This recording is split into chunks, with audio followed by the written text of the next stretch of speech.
हाँ भाई, नमस्कार सभी को गुड आफ्टरनून। सभी का प्राचीन इतिहास की क्लास में स्वागत है, अभिनंदन है। इससे पहले वाली क्लास में, कल के क्लास में हमने सिक्कों के बारे में बता दिया था। मौर्यकालीन सिक्के, सोने के सिक्के, स्वर्ण सिक्के बताए थे, चांदी के सिक्के बताए थे और तांबे के 3 सिक्के बताए थे। आज कोशिश करेंगे कि मौर्यकाल पूर्ण रूप से, मतलब हाई लेवल तक पूर्ण रूप से समाप्त करके मौर्योत्तर काल, मौर्यों के काल के बाद का समय स्टार्ट करने की कोशिश करेंगे। नहीं हो पाएगा तो नेक्स्ट क्लास में देख लेंगे, है ना। लेकिन आज मौर्यकाल, ये हम सोच के आए हैं कि मौर्यकाल तो 100% कंप्लीट करके ही जाएंगे।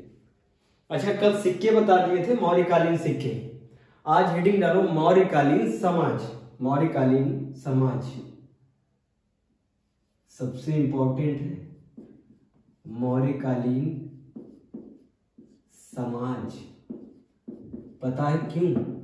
क्योंकि अब अगर आपको अधिकारी बनना है, नाम के पीछे अधिकारी लिखवाना है, तो कथन से क्वेश्चन आते हैं। कथन से क्वेश्चन जैसे मौर्यकालीन सभ्यता, मौर्यकालीन समाज से कोई क्वेश्चन आएगा तो इनमें से कौन सा सही है, ऐसे करके आएगा।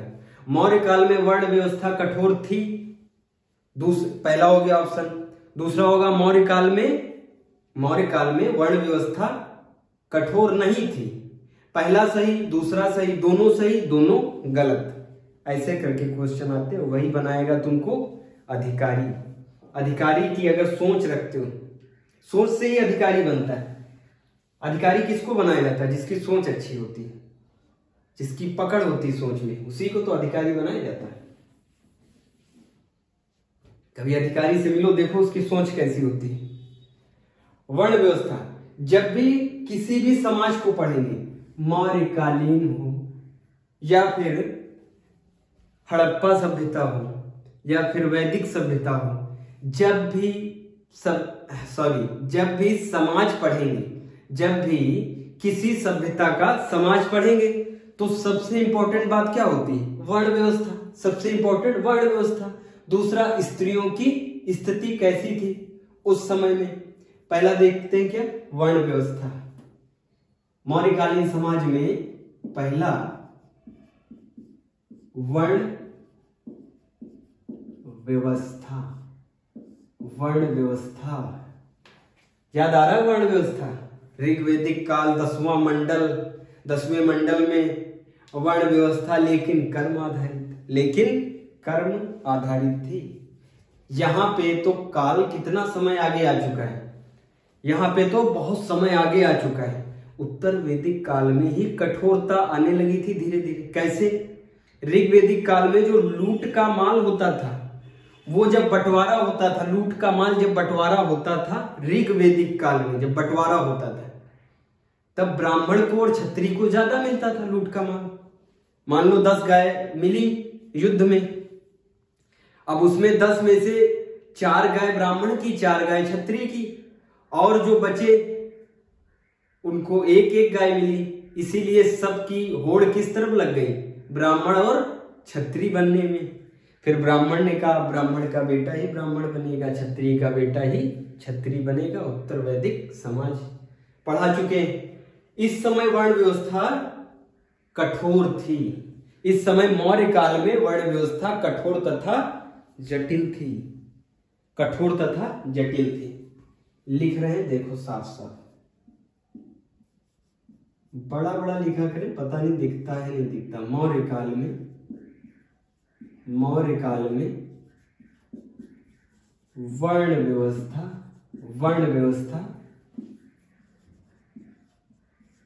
कठोर तथा जटिल थी। कठोर तथा जटिल थी।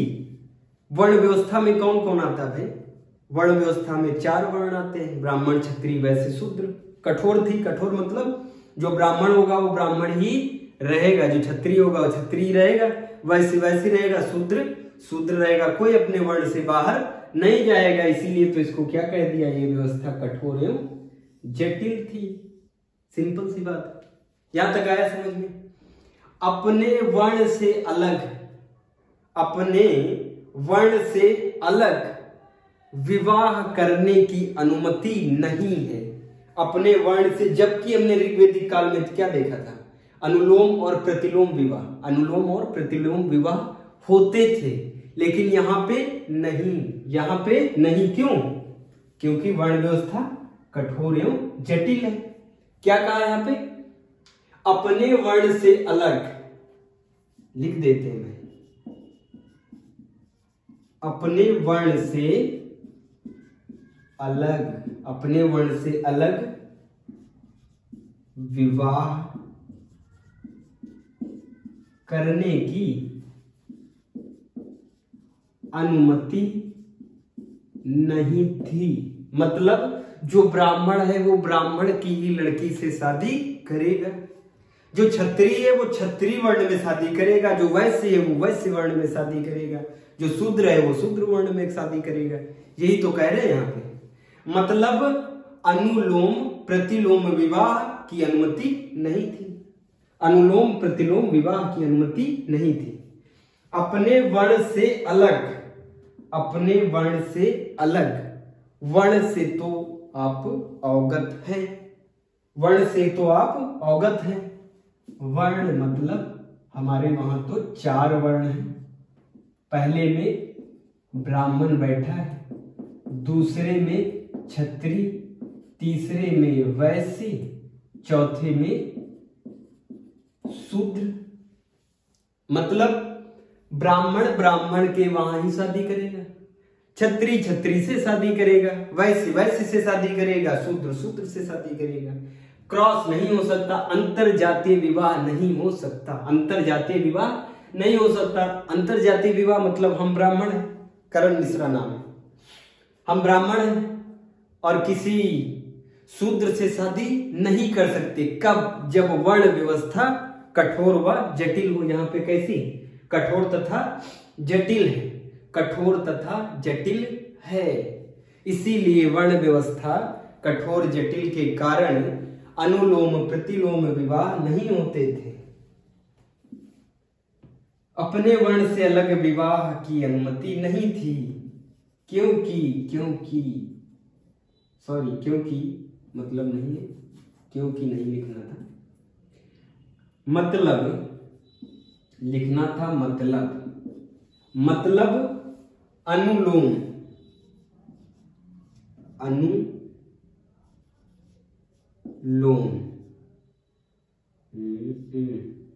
बन रहा है, कहाँ गया?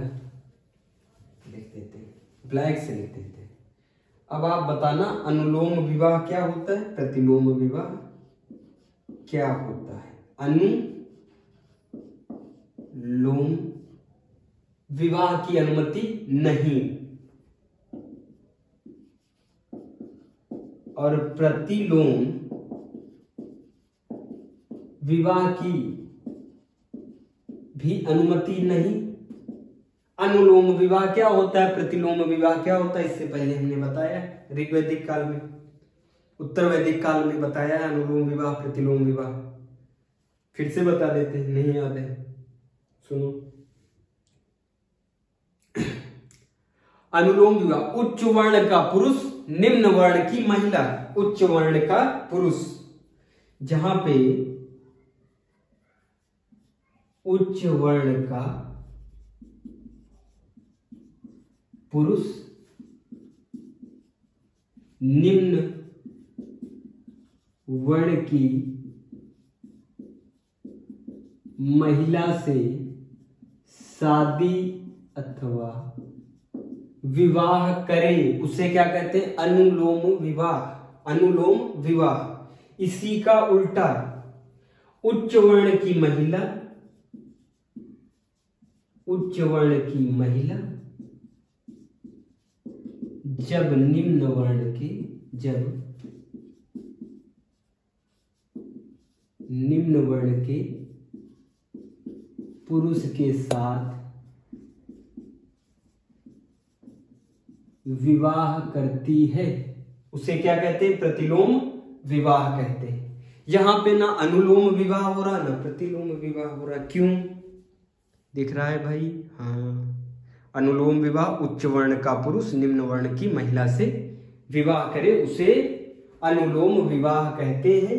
प्रतिलोम विवाह उच्च वर्ण की महिला निम्न वर्ण का पुरुष। लेकिन ऐसे विवाह यहाँ पे वैधानिक विवाह नहीं है। ऐसे विवाह हम नहीं कहते कि पूरे काल में ये विवाह नहीं हुए होंगे। जरूर कोई किसी को लेके भाग गया होगा, जरूर किसी को कोई पसंद आ गया होगा। मान लो उच्च वर्ण के पुरुष को निम्न वर्ण की महिला समझ में आ गई और ये फुर्र हो गए लेके, समझ रहे हो, और जाके कहीं पे विवाह कर लिया। लेकिन वो वैधानिक नहीं है उस समय के हिसाब से। फिर वही बात यहाँ पे अप्लाई होती है। उच्च वर्ण की महिला को निम्न वर्ण का पुरुष समझ में आ गया, निकल गए दोनों। हो सकता हुआ हो, इतना बड़ा काल रहा है मौर्य काल, तो क्या ऐसा नहीं हुआ होगा? जरूर हुआ होगा, लेकिन वैधानिक नहीं था।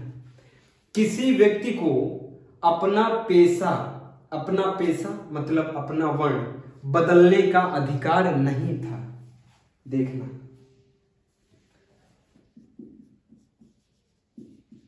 किसी भी नहीं लगा सकते, किसी भी व्यक्ति। हाँ भाई, दो लोगों को था, एक दार्शनिक और ब्राह्मण को लिखना। किसी भी व्यक्ति को अपना पेशा उस समय पेशा किसके आधार पे? वर्ण के आधार पे पेशे होते थे। वर्ण के आधार पे पेशा होता था। ब्राह्मण ज्ञान देने का, पढ़ाने का काम जो करता है वो ब्राह्मण, उसका बेटा पढ़ा लिखा ना हो वो भी ब्राह्मण। आज भी तो वही चल रहा है। जो लड़ाई मार कर लेता वो छत्री, जो लड़ाई मार कर लेता वो छत्री, सारे छत्रियों के बच्चे राजा राजकुमार। जो बनिया वर्ग होता था उसको वैश्य, शूद्र तो आप जानते हैं। अपना पेशा बदल नहीं सकते थे, अपना वर्ण बदल नहीं सकते थे। किसी भी व्यक्ति को अपना पेशा, ब्रैकेट में लिख देते हैं, वर्ण को बदलने की अनुमति नहीं थी। लेकिन हमने लिख दिया लेकिन। अपवाद देखो, दो लोगों के बीच अपवाद है, दो लोगों का अपवाद है, लेकिन अपवाद देखो भाई, अपवाद क्या है? दो लोगों का अपवाद है। एक तो ब्राह्मण अपना पेशा बदल सकता है और एक दार्शनिक।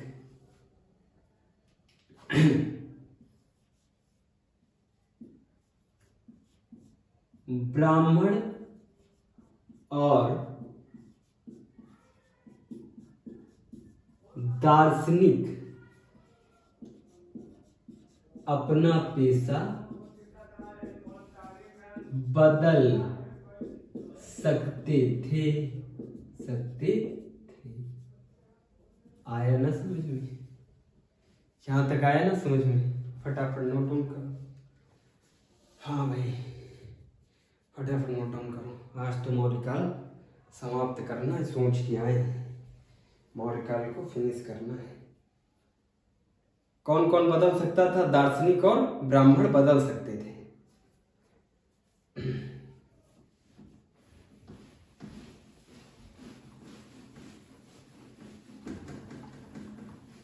दार्शनिक और ब्राह्मण अपना पेशा बदल सकते थे, और कोई ना छत्री, ना वैश्य, ना शूद्र अपना पेशा नहीं बदल सकते थे। इसमें जिसने एंशिएंट हिस्ट्री में ब्राह्मण और क्षत्रिय वाला कॉन्सेप्ट समझ लिया, उसको एंशिएंट हिस्ट्री एकदम हलवा लगेगी। जहां पे मोड़ आएगी वो समझ जाएगा तुरंत। हाँ, वर्ण व्यवस्था 4 वर्णों की वर्ण व्यवस्था थी, पुरानी वाली 4 वर्णों की वर्ण व्यवस्था थी। देखना भाई, मौर्य काल में 4 वर्णों की, पुरानी वाली 4 वर्णों की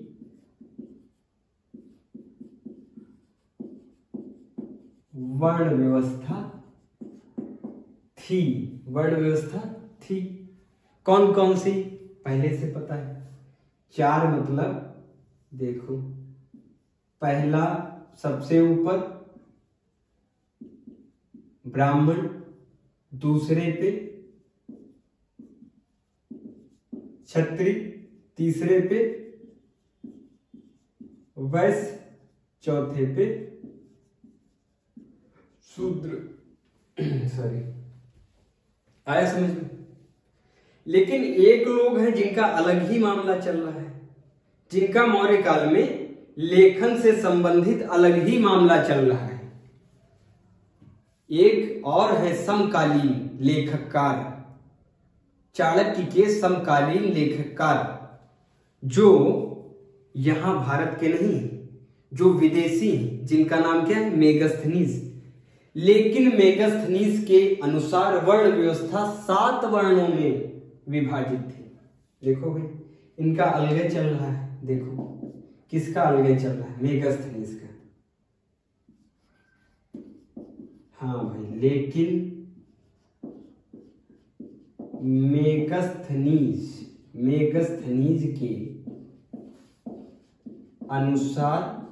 मेगस्थनीज के अनुसार वर्ण व्यवस्था 7 वर्णों में विभाजित थी। चल रहा ना इनका अलग। देखो 7 वर्णों में विभाजित थी। कुछ भी जो इनके मन में आया बोल दिया। नहीं भाई, दार्शनिक था, पढ़ा लिखा व्यक्ति था, लेखककार था। शायद यूरोप में ये व्यवस्था चलती हो, शायद यूरोप में 7 वर्ण व्यवस्था विभाजित वाली सिस्टम चलता हो, उसने यहां भी लागू कर दिया। कैसे? 7 इंडिका के अनुसार मेगस्थनीज ने क्या लिखा था, लिखी थी ना, इंडिका पुस्तक लिखी थी। उसके अनुसार 7 वर्णों में वर्ण व्यवस्था को विभाजित किया गया। देखो कैसे, देखो भाई कैसे, इनका अलग ही चल रहा है ना मामला, तो इनका अलग से देखना पड़ेगा। किसका अलग से चल रहा है मामला? मेगस्थनीज का। मेगस्थनीज ने अपनी इंडिका में कितने वर्ण का उल्लेख किया? 7 वर्ण का उल्लेख किया है मौर्य काल में। इंडिका के अनुसार बोले तो मेगस्थनीज के अनुसार ऑटोमेटिक हो जाएगा। इंडिका के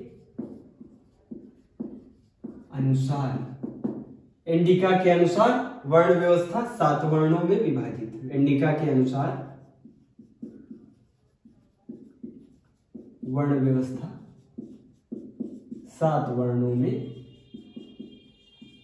विभाजित 7 वर्णों में विभाजित। कैसे? देखना, हम इनको गलत नहीं कह रहे हैं। किसको? महोदय कौन? मेगस्थनीज को हम गलत नहीं कह रहे। हो सकता है यूरोप में ऐसा ही सिस्टम हो जैसा इन्होंने यहां पे उल्लेख किया। पहले में किसको रखा? दार्शनिक। पहला दार्शनिक। देखो 7 वर्ण व्यवस्था समझा देंगे एक एक करके, समझना। पहले में रखा दार्शनिक को। भाई दार्शनिक ऐसे ही लिखा जाता है। दार्शनिक इंग्लिश में कहते हैं फिलोसफर, बड़ा विद्वान व्यक्ति, दार्शनिक। दूसरे में चरवाहे को रखा। देख लो भाई, दूसरे में किसको रखा? चरवाहे को दूसरे में रखा। तीसरे में किसान को रखा। तीसरे में इनका अलग ही मामला चल रहा है। तीसरे में किसान, चौथे में शिल्पी, शिल्पी मतलब शिल्पकार, शिल्पी कारीगर, शिल्पी चौथे में। आज तो कई लड़कियों के नाम भी होते हैं शिल्पी, शिल्पी से वो ना समझ लेना, शिल्पकार, शिल्पकार या फिर कारीगर। कारीगर कितने नंबर पे? चौथे नंबर पे। हाँ, पांचवें नंबर पे योद्धा या सिपाही, पांचवें पे योद्धा अथवा सिपाही। अब छठवें पे नहीं जानोगे क्या होगा? मंत्री अथवा अमात्य। मंत्री को भी क्या कहते थे? मंत्री को क्या कहते थे? अमात्य। देखा नहीं बाहुबली मूवी? बाहुबली मूवी में उसकी माँ जो होती, बाहुबली की माँ, वो क्या कहती? अमात्य। अमात्य मतलब मंत्री। सातवां निरीक्षक, निरीक्षक, निरीक्षक। सातवें में कौन? निरीक्षक। देख लो इनका अलग ही क्या मामला चल रहा है, अलग ही चल रहा है, लेकिन क्या है? सातों में विभाजित किया। पहले में दार्शनिक, चरवाहा, किसान, शिल्पी, योद्धा, मंत्री, निरीक्षक। यहां तक सभी को क्लियर? सभी को क्लियर? तो फटाफट बताओ, रफ कर देते हैं। फिर देखो इनके अनुसार 7 में विभाजन है। किसके अनुसार? मेगास्थनीज के अनुसार। कथन में क्वेश्चन आ जाएंगे, हल्के में मत लेना सिलेबस को। सच बता दे ईमानदारी से, सीडीएस का पेपर हुआ इस बार, सीडीएस का पेपर हुआ इस बार, एनडीए का पेपर हुआ इस बार। कंडक्ट कौन कराता है? यूपीएससी कंडक्ट कराता है, यूनियन पब्लिक सर्विस कमीशन इसको कंडक्ट कराता है। प्रश्न की संख्या, प्रश्न की संख्या का रेशियो क्या था? प्रश्न की संख्या का रेशियो उसमें पूछा जाता है 14:2:1। 14:2:1 कितने हो गए? 16 1 17 हो गए। 17 प्रश्न हिस्ट्री से। हर बार किससे आते थे? 14 प्रश्न मॉडर्न हिस्ट्री से, 2 एंशियंट से, 1 मेडाइवल से। पहले आते थे, पहले का ट्रेंड। अब की का ट्रेंड आपको बताएं, एनडीए सीडीएस का। 14 प्रश्न एंशियंट हिस्ट्री से, 2 मेडाइवल से, 1 मॉडर्न से। 1 प्रश्न मॉडर्न से। समझ लेना एंशियंट हिस्ट्री कितनी महत्वपूर्ण हो गई है। इसीलिए तो बता रहे हैं ध्यान से पढ़ना। अगर अधिकारी बनना है, अपने पीछे अधिकारी लिखवाना है, तो कथन वाले क्वेश्चन को सॉल्व करो। घटना चक्र खरीद लो, एक घटना चक्र आती बुक खरीद लो, जिस भी एग्जाम की तैयारी कर रहे हो। जितना पढ़ा रहे हैं सफिशियंट है, इसके बाहर कुछ जाएगा नहीं। अगर हम पे भरोसा है तो इसके बाहर कुछ नहीं जाएगा। इतना डिटेल में आर.एस. शर्मा प्लस मेरे विजन्स के नोट्स प्लस मेरी इतने साल की तैयारी, मेरा कॉन्फिडेंस, और प्लस अब आप लगा लो घटना चक्र, समझ में आ जाएगा सर जी क्या पढ़ा रहे हैं। जितना डिटेल में पढ़ा रहे पूरा यूट्यूब देख लो, पूरा यूट्यूब, अनअकैडमी, एग्जामपुर, फलाना, ये वो, जितने भी चैनल देख लो। इस लेवल का पढ़ाएं, कल से हम बंद कर देंगे पढ़ना भी बंद कर देंगे। मौर्यकालीन वर्ण व्यवस्था उत्तर वैदिक से अलग थी। कथन में आता है, कथन में पूछेंगे ऐसे ही। मौर्यकालीन वर्ण व्यवस्था वैदिक काल के समकालीन थी। वैदिक काल के समकालीन थी। एक और दूसरा रख देंगे क्वेश्चन। मौर्यकाल की वर्ण व्यवस्था कठोर एवं जटिल थी। एक सही, दो सही, दोनों सही, इनमें से कोई नहीं। अब समझ लो, केवल एक सही, केवल दो सही, दोनों सही, इनमें से कोई नहीं। कौन सा होगा? दूसरा सही। कई बार ज्यादातर हो जाते हैं क्या, कोई सही नहीं, ए बी दोनों गलत। मेगास्थनीज भारतीय समाज को यूरोपीय अर्थव्यवस्था के अनुसार देखता था, इसीलिए उसने कितनी बताई? 8 वर्ण व्यवस्था बताई। 8 वर्ण व्यवस्था बताई। अब डालो हेडिंग, मौर्यकालीन समाज में महिलाओं की स्थिति। समाज में बता रहे ना, समाज में पहला, जब भी समाज पढ़ना वर्ण व्यवस्था को पकड़ो, उस वर्ण व्यवस्था को पकड़ो, महिलाओं की स्थिति को पकड़ो, तो कोई बिल्कुल 100%। फिर चाहे आपको बीईओ के पेपर हो आने वाले, बीईओ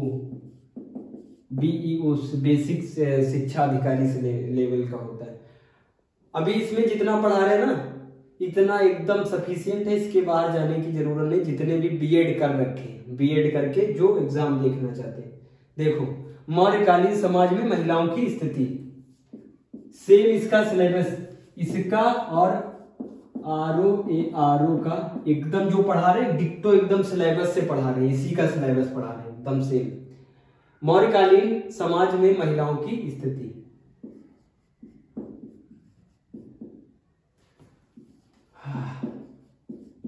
मौर्यकालीन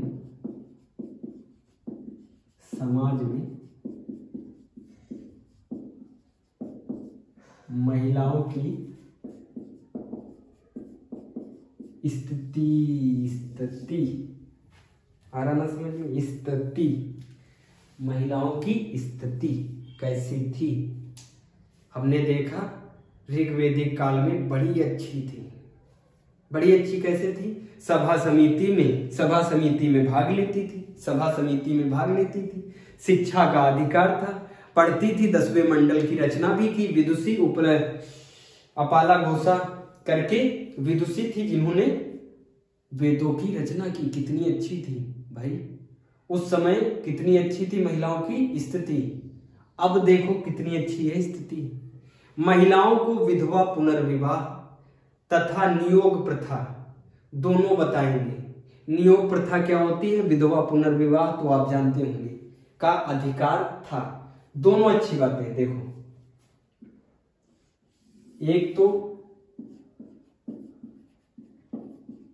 नियोग प्रथा, सती प्रथा नहीं है, नियोग प्रथा है।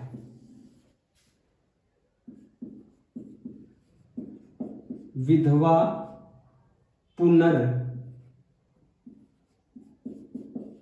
पुनर्विवाह, विधवा पुनर्विवाह और नियोग प्रथा दोनों को क्या दिया गया, इस काल में अधिकार दिया गया है। पहले समझते नियोग प्रथा क्या होती है। मान लो किसी स्त्री की शादी हुई, किसी स्त्री की शादी हुई किसी के साथ, जिससे उसकी शादी हुई वो किसी प्रकार से अपंग है, वो किसी प्रकार से अपंग है, या फिर किसी प्रकार से दुर्घटनावश उसकी मृत्यु हो गई, जिससे महिला की शादी हुई उसकी हो गई मृत्यु।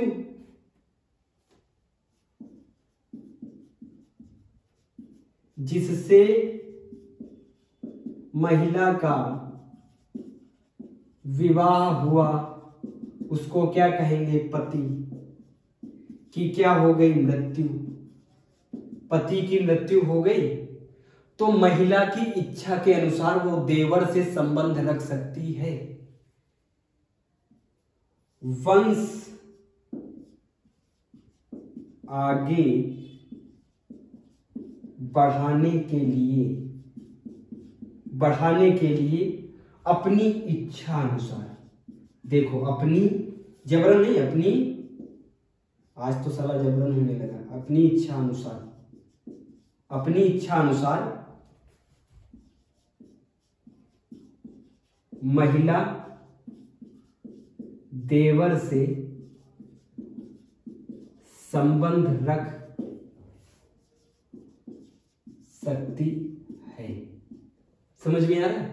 एक प्रकार की शादी कर सकती, मतलब शादी हुई नहीं लेकिन संबंध रख सकती।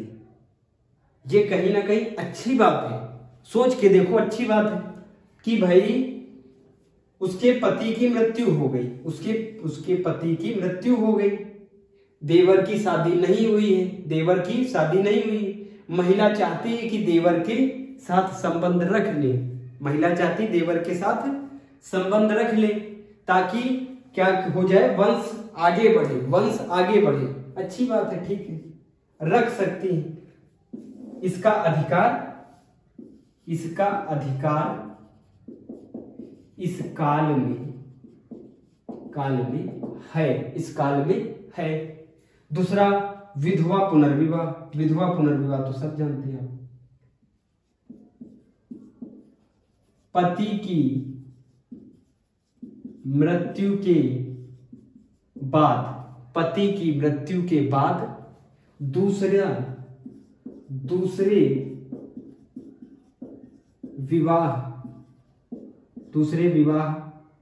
दूसरा विवाह करने का, दूसरा विवाह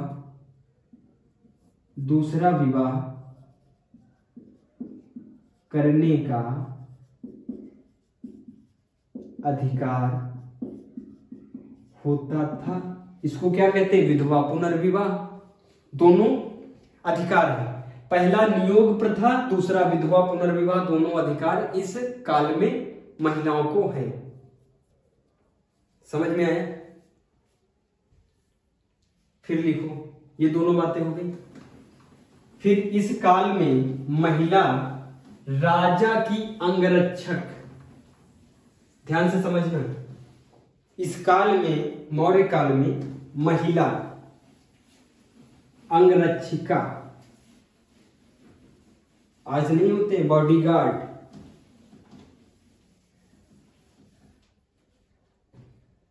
देखना ध्यान से,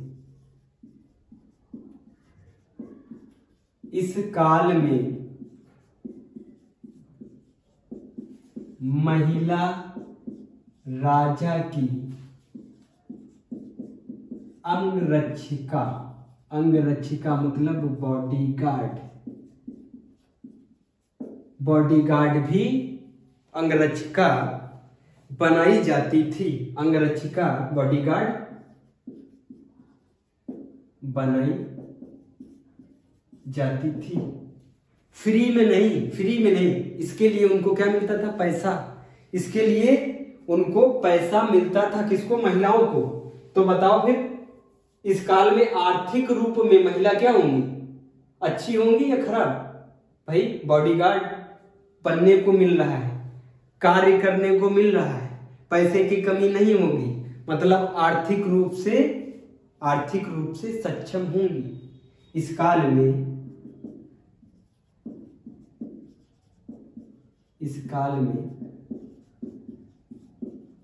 महिला आर्थिक रूप से, मतलब पैसा वैसा होता था, आर्थिक रूप से सक्षम है। इस काल में महिला आर्थिक रूप से सक्षम है। फिर देखना, महिलाओं को दास बनाया जाता था, महिलाओं को दास बनाया जाता था, लेकिन महिला दासों से केवल घरेलू कार्य कराए जाते थे, मतलब दास प्रथा प्रचलन में थी।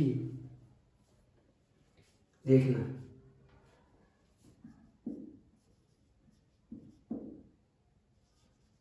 इस काल में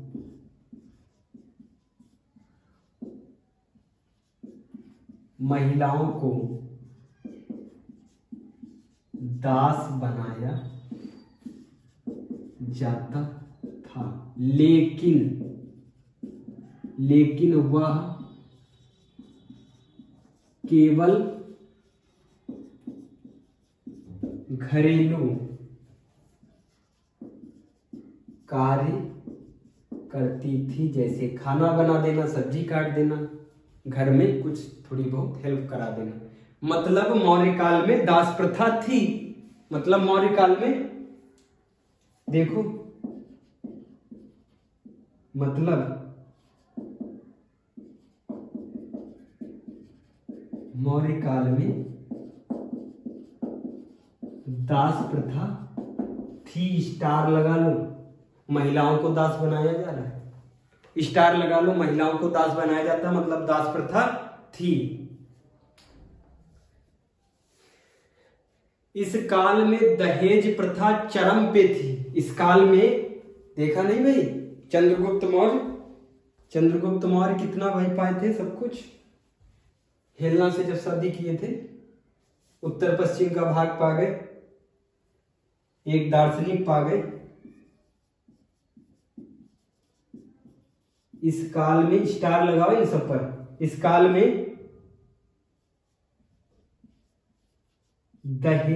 प्रथा, क्या कहते हैं इंग्लिश में, डॉवरी सिस्टम। दहेज प्रथा, दहेज प्रथा उच्च लेवल की थी, चरम पे थी अपनी दहेज प्रथा। इस काल में दहेज प्रथा अपने चरम पे थी। कब? मौर्य काल में दहेज प्रथा अपने चरम पे थी। क्वेश्चन कैसे बनेगा देखना, सीधे सीधे ऐसे ऐसे क्वेश्चन बन जाते हैं। मौर्यकालीन समाज में, मौर्यकालीन समाज से कौन सा कथन सही नहीं है? कौन सा कथन सही नहीं है? पॉइंट रख देंगे। इस काल में महिला राजा अंगरक्षिका बनती थी, 1 पॉइंट। इस काल में महिला आर्थिक रूप से सक्षम थी, दूसरा। इस काल में महिलाओं को दास बनाया जाता था अथवा दास प्रथा प्रचलन में थी, तीसरा हो गया। चौथा, इस काल में दहेज प्रथा कर देंगे प्रचलन में नहीं थी। इस काल में दहेज प्रथा प्रचलन में नहीं थी करके क्या बना देंगे, क्वेश्चन बना दिया। ये क्या हो गया आपका क्वेश्चन। क्वेश्चन किसका? बी ओ का, आर ओ का, आर ओ का, पीसीएस का, ऐसे ही तो क्वेश्चन बनते हैं। इनमें से मौर्यकालीन समाज में इनमें से कौन सा कथन सही नहीं है? पहला, दूसरा, तीसरा, चौथा, 4 में से देखना है।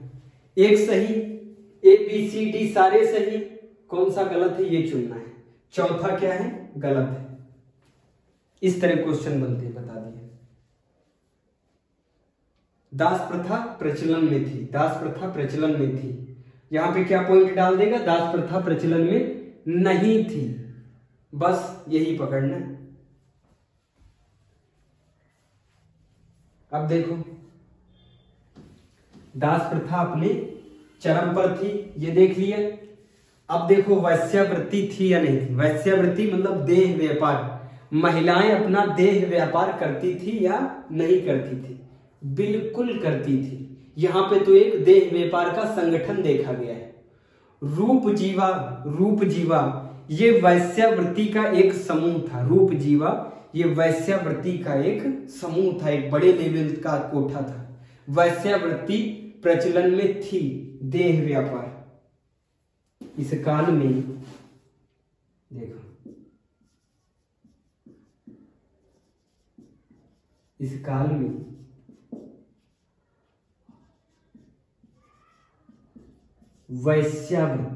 वैश्यावृत्ति मतलब देह व्यापार। देह व्यापार समझते हो ना, महिलाओं के द्वारा किया गया देह व्यापार यहां पे प्रचलन में था, क्योंकि यहां पे एक संगठन देखा गया, एक समूह, रूप जीवा संगठन। इस काल में वैश्यावृत्ति प्रचलन में थी, इसका एक बड़ा समूह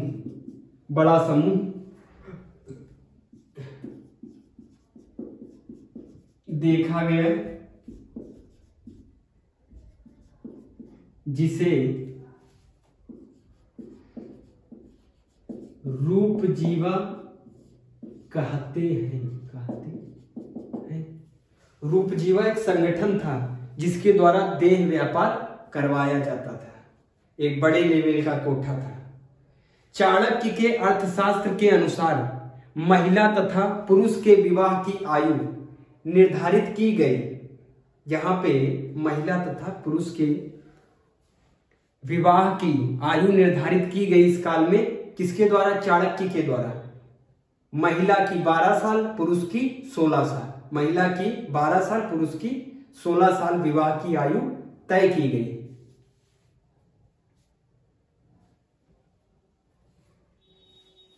नीचे लिख देते हैं तो स्पेस।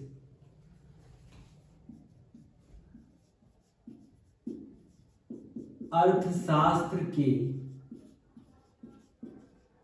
अनुसार, अर्थशास्त्र किसने लिखा था? चाणक्य के अर्थशास्त्र के अनुसार पुरुष एवं महिला के विवाह की, पुरुष एवं महिला के विवाह की आयु निर्धारित की गई। अर्थशास्त्र के अनुसार पुरुष एवं महिला के विवाह की आयु तय की गई। कितनी? देखना भाई, पुरुष की 16 वर्ष, लिख लेना, पुरुष की 16 वर्ष, महिला की 12 वर्ष तय की गई। फटाफट नोट डाउन करो।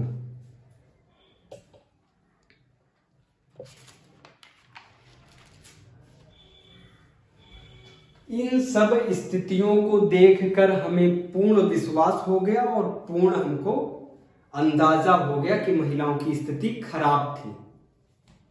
इस काल में महिलाओं की स्थिति खराब थी। लिख लो।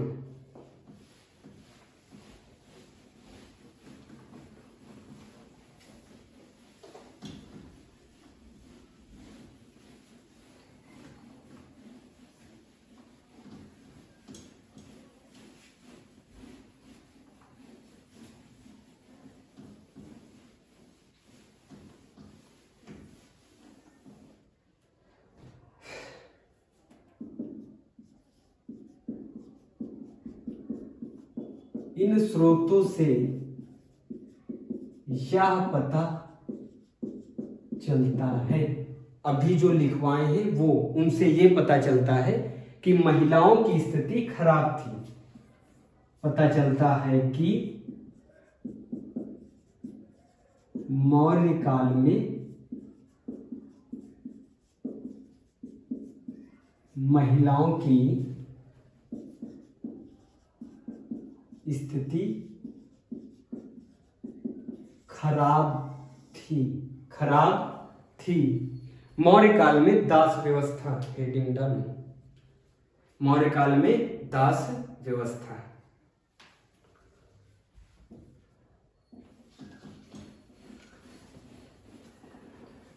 आता है, कथन में आता है मौर्य काल में महिलाओं की स्थिति अच्छी थी, आ जाएगा। तो आपको याद रखना, हमें मौर्य काल में महिलाओं की स्थिति कैसी थी? खराब थी,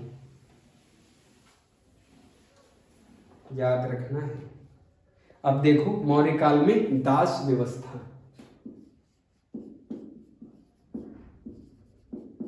मौर्य काल में दास व्यवस्था हमने अभी देखा है। मेगस्थनीज के अनुसार दास प्रथा भारत में नहीं थी, इनका अलग ही मामला चल रहा है, इनका अलग ही मामला चल रहा है। चाणक्य के अनुसार, चाणक्य के अर्थशास्त्र के अनुसार, अशोक के अभिलेखों तथा बौद्ध साहित्य के अनुसार भारत में दास प्रथा है। देखना, दोनों की अलग अलग कथन है। मेगस्थनीज वाला आ जाए एग्जाम में तो दास प्रथा नहीं थी,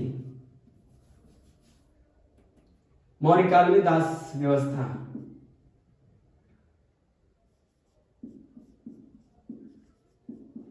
मेगस्थनीज की इंडिका के अनुसार दास भारत में दास व्यवस्था नहीं थी। चाणक्य के अर्थशास्त्र के अनुसार, देखना, दूसरी बात लिखने जा रहे हैं, ये वाला करेक्ट है। चाणक्य के अर्थशास्त्र के अनुसार अशोक के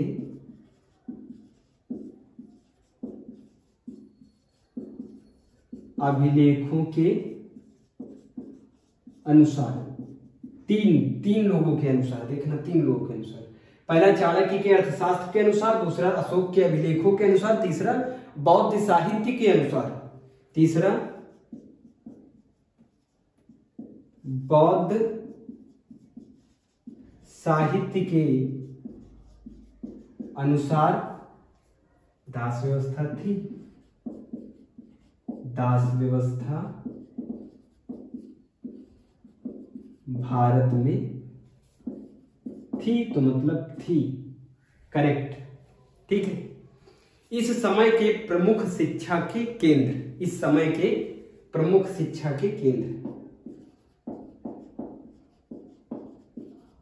इस समय के प्रमुख शिक्षा के केंद्र, पहला है, सब जानते हैं, सबसे पहला दुनिया का विश्वविद्यालय तक्षशिला। ठीक।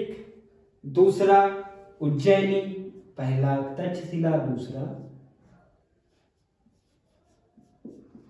उज्जैनी, तीसरा काशी, तीसरा काशी, तीसरा काशी। भाई अब बताओ, आया ना बढ़िया समझ में? जबरदस्त। अरे भाई 46 हो गया, बहुत समय हो गया। देखो बहुत समय हो गया, लेकिन आज भी मौर्यकाल पूरा समाप्त होने में रह गया। नेक्स्ट क्लास में समापन हो पाएगा। कैसे? अब नेक्स्ट क्लास में क्या पढ़ाएंगे? मौर्य साम्राज्य का पतन, पतन के कारण, पतन के कारण। भाई हम तो इस लेवल का पढ़ा रहे कि आपको 250 वर्ड का मेंस की आंसर राइटिंग करनी है, मेंस की आंसर राइटिंग करनी है। आपको मेंस लिखना है, इस दृष्टिकोण से पढ़ा रहे हैं। आपको क्या लिखना है? आपको मेंस लिखना है, इस दृष्टिकोण से पढ़ा रहे हैं, तो पढ़ाना नहीं पड़ेगा। मौर्य साम्राज्य का पतन और पतन के कारण डिटेल में पढ़ाएंगे। ब्राह्मणों की प्रतिक्रिया, वित्तीय संकट, ये सब समय लग जाएगा, काफी लंबा है। नेक्स्ट क्लास में पढ़ाएंगे। ठीक है, चलो सभी को बाय, नमस्कार। नोट डाउन कर लो फटाफट।